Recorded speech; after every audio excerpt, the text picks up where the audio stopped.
Hey everybody, this is Charles from Find the Line Productions and welcome back. We're at Jones Park in Holly Springs, North Carolina.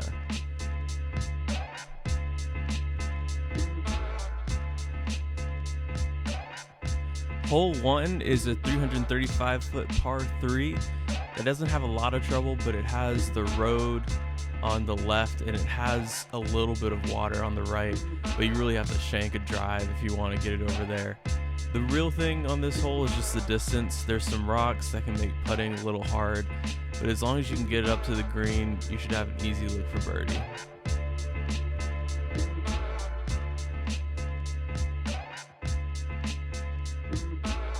Hole 2 is a 424-foot par 3. You want to look out for the fence on the left. That is an elementary school, so you don't really want to throw your disc in there. And there is the road on the right, but you have to really throw it wide out to the right to have that be in play. For this hole, you just want to throw it as far as you can. If you have the distance, great. It shouldn't be that hard of a hole, but for a lot of people, the distance is going to be the real issue on this hole. Hole 3 is a 372-foot par 3 that goes downhill. I would say it really probably feels more like a 350-foot hole. What you really want to look out for is obviously the street that you have to go over, but you don't really want to shank it off to the left because those woods are a little bit thick. It can be hard to find a disc. But if you can get it up to the green, you just want to hang it out over the road and have it come back in, and then hopefully you'll be close enough to the hole to make a birdie putt. Hole 4 is a 625-foot par 4. This is also the hole that makes me want to know how to throw a roller well. Kind of like the last hole, you don't really want to be off to the left because there's a bunch of trees that's hard to get out of. But as long as you throw it straight and can throw it about 300 feet, it should be pretty easy to get up here for a birdie.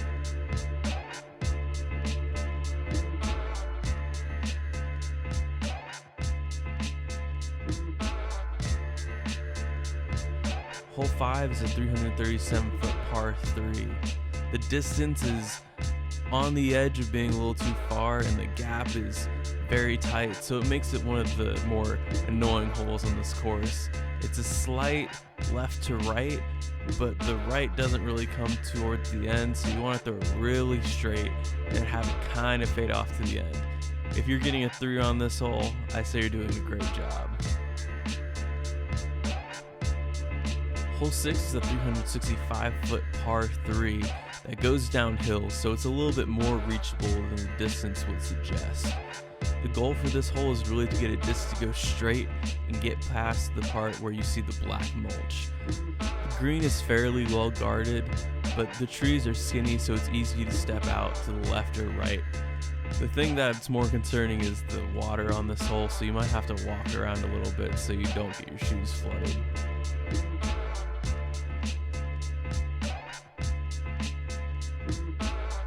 Hole 7 is a 310-foot par 3 that's straight and a little bit downhill. My preferred shot is something that flexes a little bit either to the left or right. As you'll see when we get closer to the pin, there's some trees that get in the way a little bit, so you want to just get around those and then hyzer back to the pin.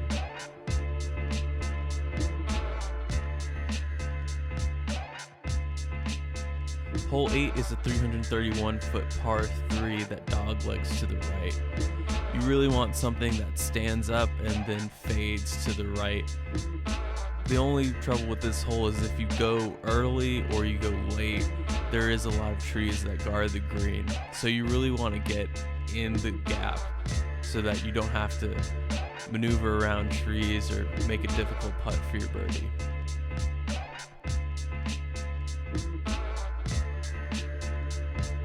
Hole 9 is a blind 254-foot par 3 that doglegs to the left. It's not that hard of a hole based on distance, but having a blind shot can make getting the distance right a little bit more difficult. So you just want to hang something out to the right and have it come fading back at the right moment. The green is fairly well guarded, but as long as you get it from the open grass, you should have a clean shot.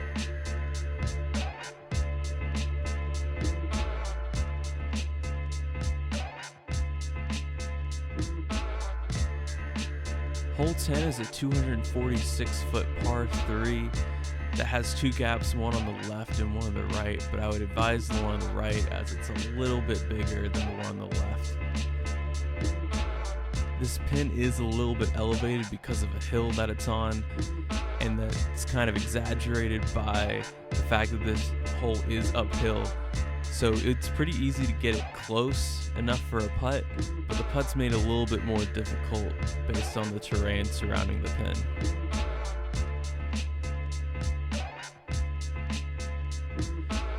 Hole 11 is a 337-foot par 3 and one of the more intense water carries in this area. Even if you try and crash out to the right or left just in case you don't have the distance, there's trees on both sides that will most likely knock your disc back into the water. My advice is to play from the other tee where you don't really have to worry about the water, but if you want to play over this water, just make sure you have the distance and make sure your disc gets to the right at the end.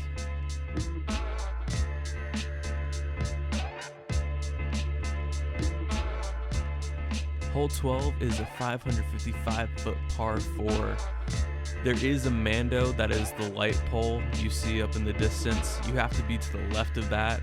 The only thing to really look out for is the little pond on the left.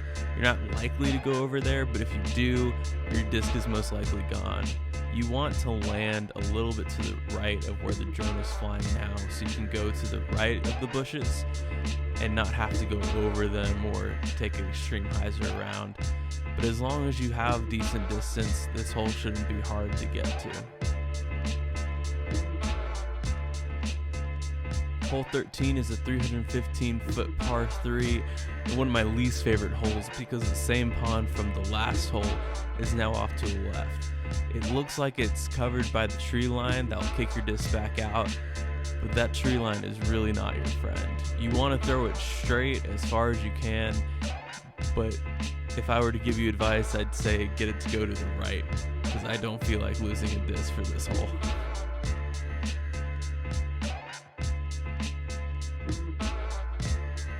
Hole 14 is a 340-foot par 3 that doglegs slightly to the right. There's some really unfortunate trees on this hole that make it probably more of a right-hand backhand turnover or left-hand forehand turnover that evens out and maybe comes back a little bit at the end. But it's just a little bit tight for that left-hand backhand or right-hand forehand.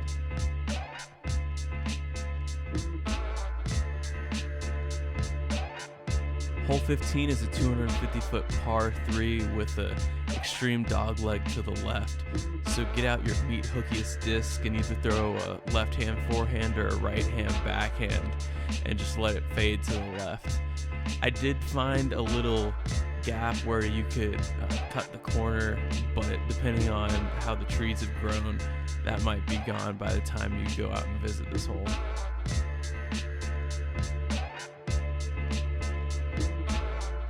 Hole 16 is a 294-foot par 3.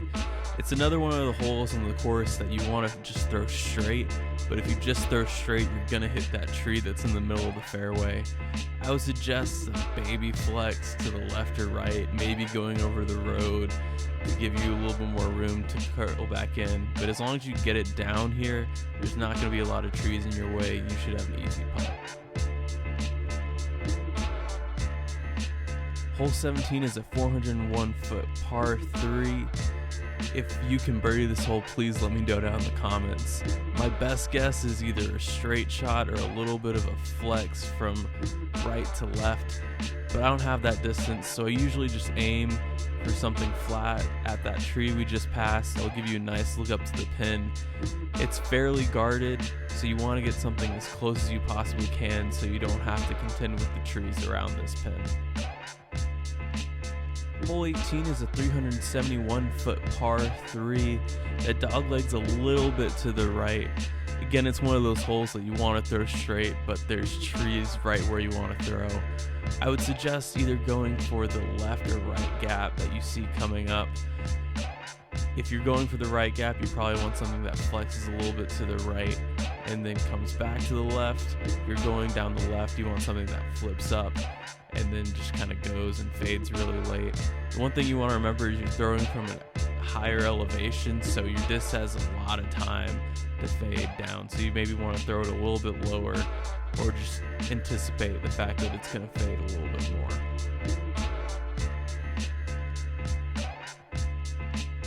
Time for some bonus disc golf. Hole 19 is a 344-foot par 3 that doglegs slightly to the right.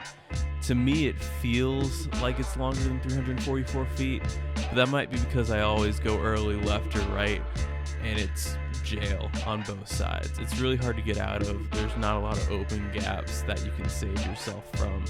So my safe play is just to throw it to the middle, get about where the drone is now, and then have a shot up to the pin from there. It's fairly well guarded, so you want to get as close as you can so you don't have to make a miracle putt from around a tree. Thanks for watching.